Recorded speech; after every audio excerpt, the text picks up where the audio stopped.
Boa tarde a todos. Meu nome é Maria Antônia, sou uma das voluntárias do Centro Espírita Paulo Estevam e é com muita felicidade que damos as boas-vindas a vocês, principalmente aqueles que estão pela primeira vez. Sejam bem-vindos.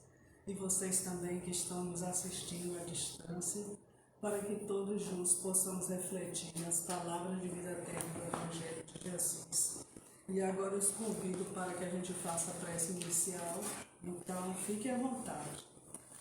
E vamos agradecendo a presença e o auxílio do nosso anjo guardião, esse amigo que nos acompanha sempre, da espiritualidade amiga e benfazeja, dos mentores desta casa e deste trabalho, sob o amparo do nosso Mestre Jesus, para que irradie esta atmosfera benéfica sobre nós, em torno de nós, inclusive nos pequeninos que estão presentes aqui em casa.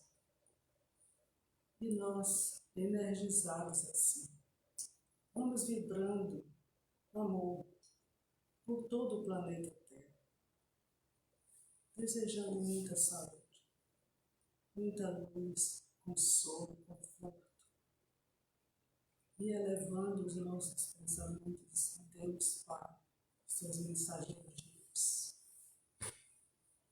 Que abençoe a todos, principalmente aqueles passando por provas muito dolorosas neste momento. E assim seja. Graças a Deus. Então, o tema da nossa reflexão de hoje é o juízo final. Tendo como fonte base o livro A Gênese, de Allan Kardec, capítulo 17, itens 62 a 67. Então, o texto bíblico, que trata do juízo final, um deles, que é narrado em Mateus 25, de 31 a 46, eu não vou dizer o texto todo, tem ideias, imagens muito fortes. Eu vou ler uma parte aqui, de Jesus diz a seus discípulos: quando o Filho do Homem vier em sua glória, acompanhado de todos os anjos, então se assentará em seu trono glorioso. Todos os povos da terra serão reunidos diante dele, e ele separará uns dos outros, assim como o pastor separa as ovelhas dos cabritos. E colocará as ovelhas à sua direita e os cabritos à sua esquerda. Então o rei dirá aos que estiverem à sua direita: vinde, benditos do meu Pai, recebei como herança o reino que meu Pai os preparou desde a criação do mundo. Então, como nós sabemos, Jesus usava de linguagem figurada, para passar suas mensagens, de linguagem simbólica. E ele adequava o conteúdo e tudo ao grau de entendimento, de conhecimento e familiaridade cotidiano da sua audiência, Então, quer dizer, essas imagens, assim, inclusive falando do pastor separando os cabritos das ovelhas, tudo aquilo era mais condizente, mais aceitável com a sua audiência daquela época. Então, Jesus não poderia falar claramente sobre, reencarnação, pluralidade dos mundos habitados, renovação dos mundos, Embora ele já falasse: o meu reino não é deste mundo, já dando uma indicação que havia outro mundo, o mundo espiritual, a vida futura, E no capítulo 15, item 3 do Evangelho segundo o Espiritismo, o instrutor diz assim, o Espírito Instrutor neste capítulo diz: Jesus reservou para o futuro a verdadeira interpretação de suas palavras e dos pontos aos quais ele não podia explicar claramente, Entretanto, ao lado da linguagem figurada, do quadro que fez o juízo final, existe uma ideia dominante, que é a da felicidade reservada aos bons e da infelicidade reservada aos maus. Portanto, nós temos que pensar o seguinte, que esta chamada felicidade aos bons e infelicidade aos maus, ela não é uma sentença divina, ela é um resultado das nossas ações, é uma consequência das nossas ações. Deus foi sempre magnânimo e igual para todos. Ele criou todos os espíritos simples e ignorantes, né? Gravou as leis divinas em cada um, estabeleceu uma destinação final para todos, que é a angelitude, né? E concedeu o livre-arbítrio, que era para que cada um escolha, né, o seu caminho e a duração da sua jornada evolutiva. Quer dizer, cada um. Então, a versão da justiça divina que Jesus trouxe em seu evangelho, ela é educativa, reabilitadora. Ela não é punitiva, destrutiva. E isso conforme nos ensina a mentora Joana de Anjos, né? E o Deus que Jesus veio nos apresentar em seu evangelho é um Deus misericordioso, justo e bom, né? Ele sempre deixa uma porta aberta para a redenção, né? Dando a oportunidade para que aquela pessoa, chamado cair em si. Quando a gente cai em si e procura, né, a reparação, o arrependimento, como está no exemplo da parábola do filho pródigo, né? E as leis gravadas em nossa consciência, elas naturalmente, elas são um processo natural que nos levam à reparação e ao merecimento. Deus não precisa fazer mais nada. Ele colocou as leis lá e pronto, sentou. E a lei da ação e reação é uma lei divina, né, que funciona no sentido, né, de sermos responsáveis pela nossa semeadura. E o estudioso do Espiritismo, Orson Peter Carrara, né, no Portal do Espírito, ele descreve esta lei muito bem. Ele diz assim: a lei de ação e reação, ou a cada um segundo suas obras, baseia-se num perfeito mecanismo de justiça e igualdade absoluta para todos. Não há qualquer favoritismo para quem quer que seja. Agindo bem, teremos o mérito do bem. Agindo mal, teremos as consequências. Não se trata de castigo, existem consequências, tá? E qualquer prejuízo, né, que causarmos isso ainda com relação à lei de ação e reação, qualquer prejuízo que causarmos a nós mesmos ou a terceiros, ocasionarão consequências inevitáveis em nossa vida. Isto é, da lei divina, né? E qualquer benefício que distribuamos gerará méritos e benefícios correspondentes em nosso próprio caminho, ainda que haja ingratidão dos beneficiados. Então a pessoa tem que fazer sem esperar que os beneficiados façam, né, sem expectativa de retorno.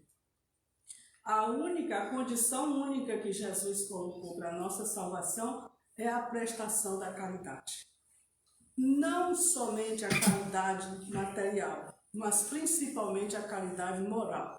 Porque a caridade moral, ela não precisa, a pessoa não precisa de ter nada. Ela pode ser exercida pelo riquíssimo ou pelo paupérrimo, né? Porque o que ela depende é de atitude, de bondade, de compaixão, né? É isso que faz, enfim, como diz o apóstolo Paulo, todas as qualidades do coração.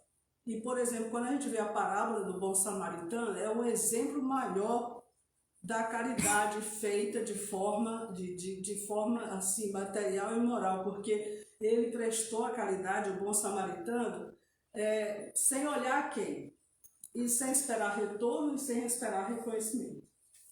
E eu acho interessante no livro Inteligência Social e também nas palestras que ele faz no TED Talk, o psicólogo Daniel Goleman, ele tem usado a parábola do bom samaritano, né, como referência para refletir sobre o nível de compaixão, né, empatia na sociedade atual, na nossa sociedade, principalmente nas grandes cidades, nas ruas movimentadas, né? Se tiver uma pessoa caída, a exemplo da vítima lá, da pessoa que estava caída na parábola, então, será que a gente vai prestar atenção ou a gente vai ignorar porque já são tantos que a pessoa nem olha? Então ele usou uma expressão aqui, um termo que eu achei interessante, que ele chama transe urbano, o urban trance, que é transe urbano, para significar o desligamento das pessoas do que está acontecendo ao seu redor, do alheiamento, às vezes até do que se passa dentro de si mesmo. Então, em razão da correria que a vida moderna nos traz, a multiplicidade de tarefas, sempre tem que fazer algo, e a pressão do tempo, a pressão de todos os lados. Então as pessoas, assim, com uma forma de proteção, elas... Sabe? E aí ele diz que sem a atenção, a empatia não acontece. A conexão não acontece, quer dizer, você não olha, não vê. Mas se acontecer um fato interessante que ele conta na palestra e ele conta no seu livro, e no livro o texto tem o nome Quando é Preciso Prestar Atenção. Então ele disse assim, ele contou essa história real, que ele participou, que ele disse que um homem maltrapilho, sem camisa, imóvel, olhos fechados, caídos, bem no meio da escadaria do metrô, né, do metrô do Times Square em Nova York. Né? Então ele disse que as pessoas simplesmente, né, para pegar o trem, elas saltavam por cima do corpo dele, porque ele estava deitado lá, caído, e uma coisa semelhante mesmo à vítima do caído do samaritano, né? E ele, Daniel Goleman, não é que ele esteja dizendo que ele seja melhor do que os outros, mas ele disse que porque ele tinha escrito uns livros sobre uns artigos sobre pessoal em situação de rua, talvez o transe urbano dele tenha diminuído um pouco. Então ele disse que, chocado com a cena, ele parou para ver o que estava acontecendo com aquela pessoa. E aí foi interessante. No momento que ele parou, aconteceu algo impressionante. Outras pessoas pararam também. Agora veja, elas precisavam de um clique para sair do transe, né? Aí, então ele diz que de um momento para outro, formou-se um pequeno círculo de pessoas preocupadas em torno do homem. Espontaneamente, os mensageiros da misericórdia começaram a agir. Um foi lá, comprou um sanduíche, né, um cachorro quente, o outro comprou uma água, e a outra acionou o pessoal da segurança do metrô, que por sua vez chamou a ambulância. Então começaram a cuidar da pessoa. E aí ele dizendo assim que em questão de minutos ele estava reanimado e animado, né, de ver todo o seu centro daquela tensão.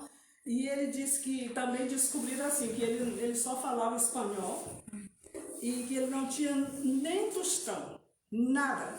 E vinha vagando pelas ruas de Manhattan e ele havia desmaiado de fome nas escadarias.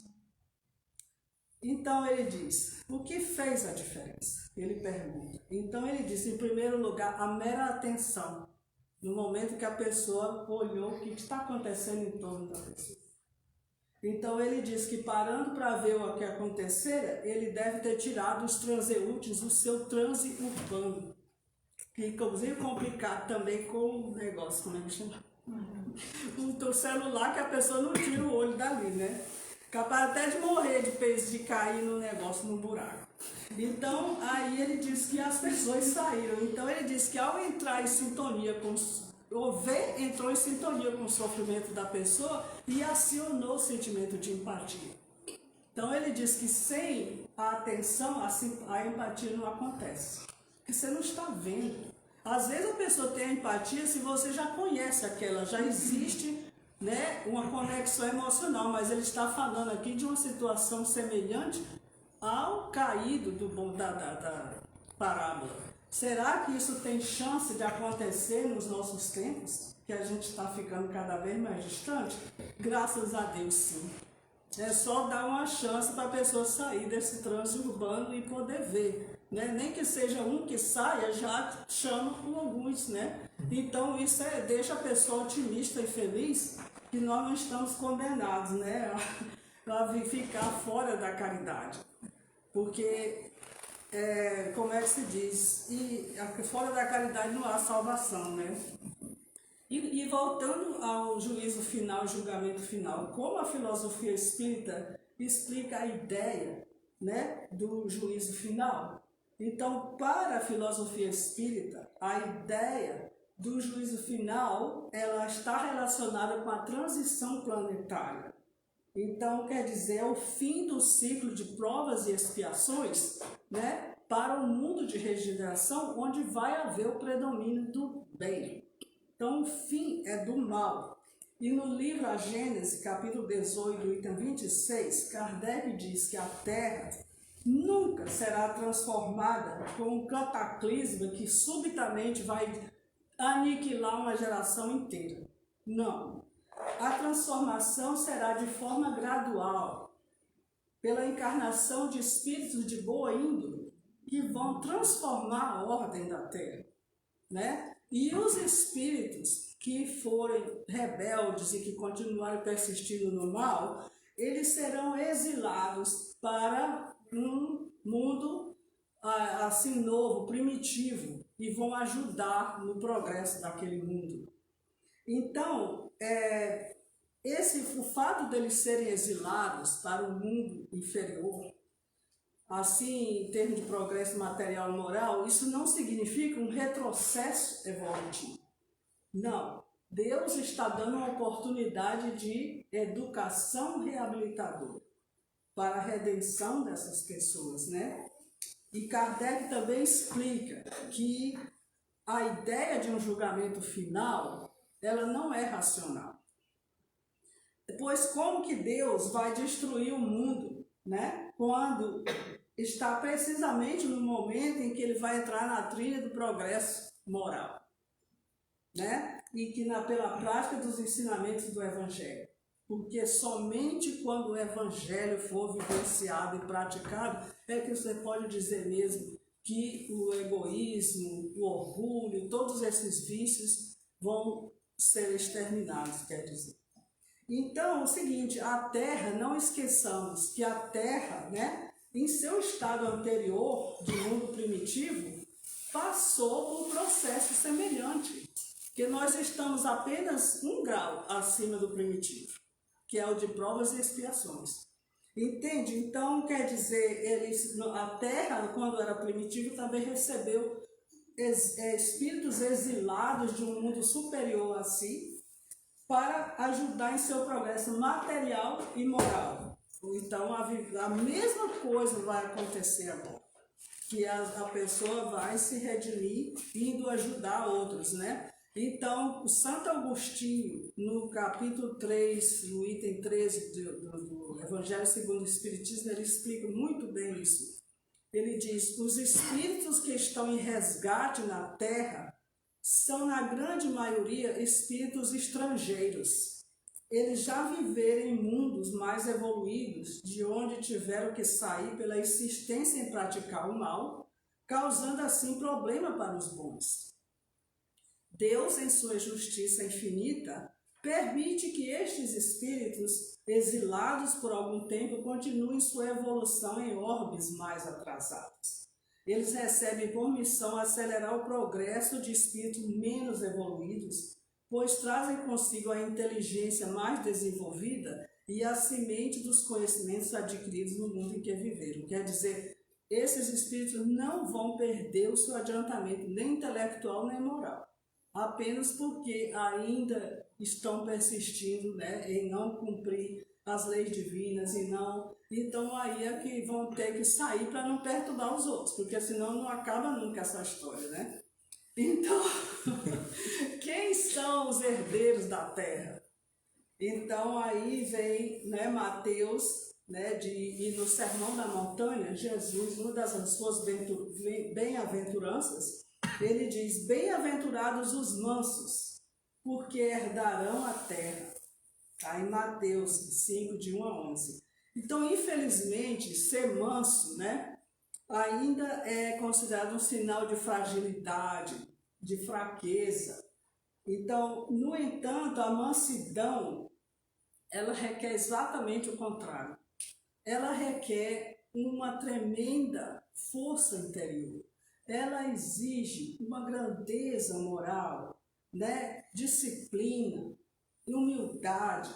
força de vontade para a pessoa começar, principalmente vencendo a si mesma. Porque essa é a primeira que nós temos que vencer a nós mesmos. Então a pessoa vai tentar vencer o seu egoísmo, o seu orgulho, e ao mesmo tempo tentar adquirir as atitudes, né, que são como a paciência, a compaixão, a humildade, a serenidade e todas aquelas outras qualidades do coração. Então ser manso não também significa a pessoa represar as emoções para poder dizer eu sou bonzinho, eu sou boazinha. Não, não é represar emoções, mas aprender, né, a reconhecer. Através do autoconhecimento, a pessoa vai aprendendo como eu vou lidar com essa emoção, de que forma eu posso canalizar aquela emoção da forma apropriada, né? Inclusive, no livro Inteligência Social, porque o Daniel Goleman, ele tem uma inteligência emocional, mas eu não estou errando não, ele tem a inteligência social, que foi depois que ele escreveu, que é onde ele conta aquela história.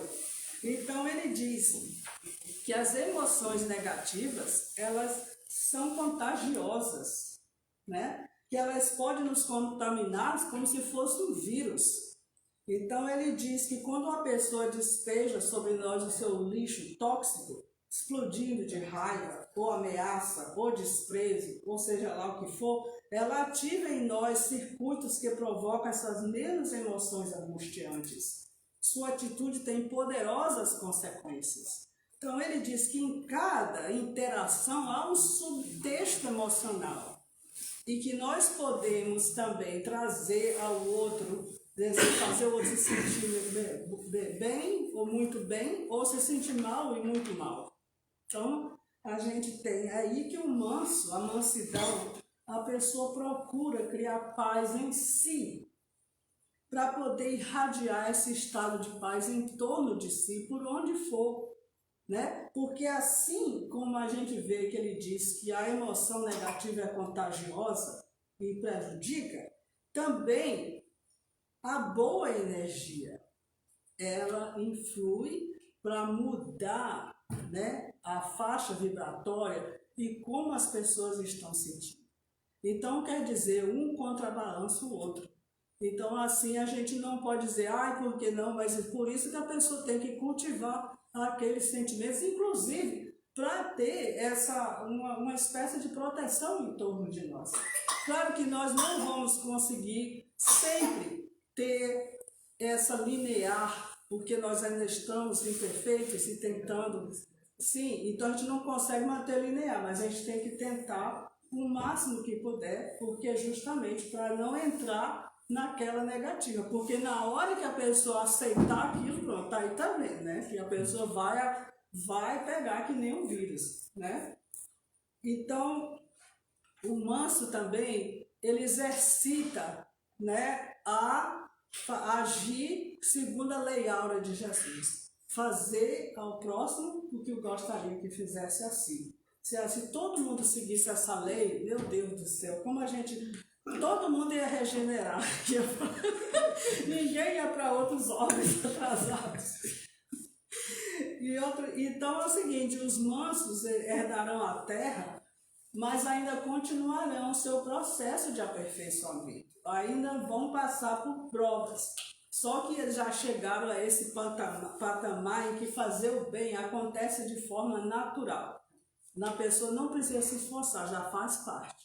Né? E também não tem ninguém lá lançando coisa negativa, porque eles já foram tudo para outro órgão. Segundo Santo Agostinho, né, no capítulo 3, item 16 do Evangelho segundo o Espiritismo, nos mundos regenerados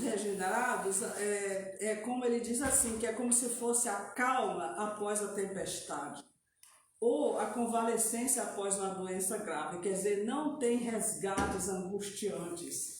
Então, quer dizer, a gente ainda está no olho da tempestade, mas tem que encarar. Então, como é que nós vamos fazer parte desse mundo regenerado? Qual é a nossa... Então, é o seguinte, são muitas coisas, mas a gente tem que lembrar o seguinte, Jesus sempre nos encorajou, ele sempre nos falou do nosso potencial, do nosso manancial de luz. Ele diz, vós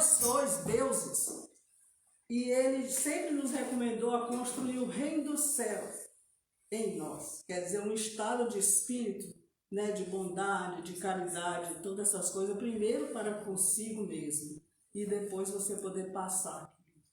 Então, outra coisa, ele sempre lembrou do nosso, que é o nosso propósito aqui na Terra e qual é a nossa destinação final. A gente tem que saber disso. Então, a gente tem que procurar seguir Jesus, que é o nosso guia e modelo. Quer dizer, se a pessoa seguir, já a pessoa está no rumo certo, tentando aplicar as lições, nem que seja um pouquinho de cada vez. Não precisa fazer tudo de uma vez, escolhe uma coisa e diz assim, eu quero ver se eu consigo isso, coloca uma meta, né? E eu não quero dizer que eu consegui nada não, gente. Pelo amor de Deus, quando o tema vem é porque... E outra coisa, a gente também não sabe do nosso programa reencarnatório.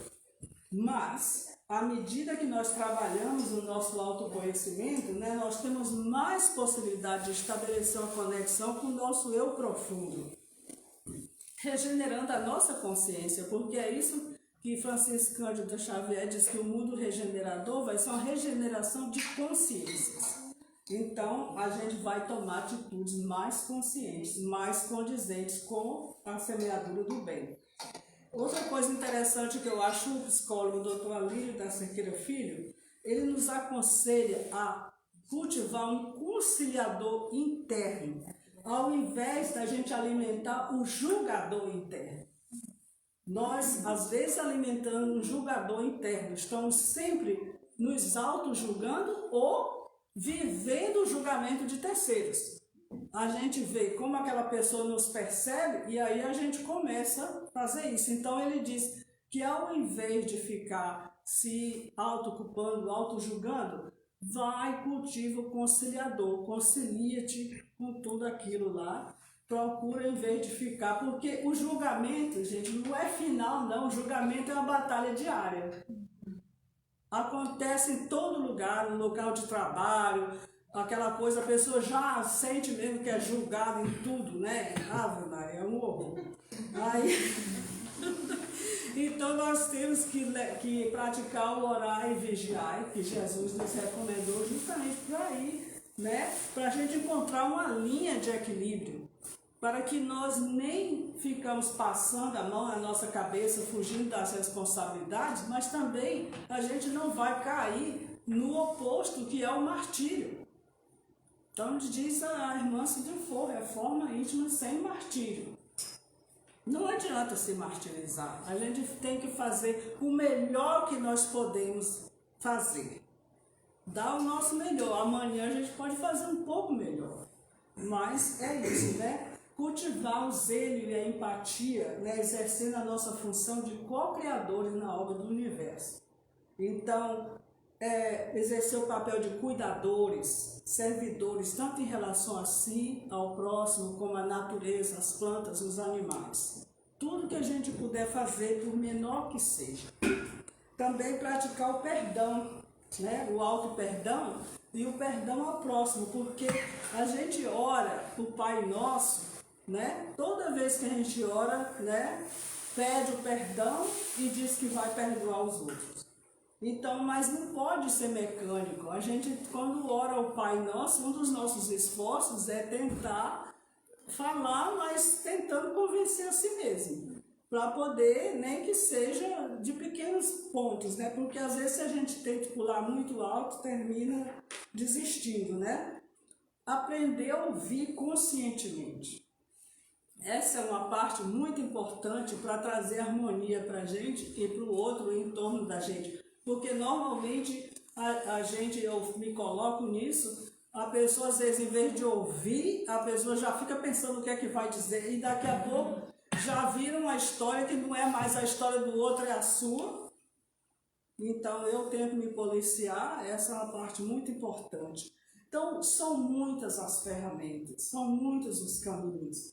Cada um vai achar o seu melhor caminho para chegar a se habilitar para esse mundo de regeneração. A nossa jornada é milenar, ela não começou, mas a gente tem que fazer o melhor que nós podemos nesta oportunidade.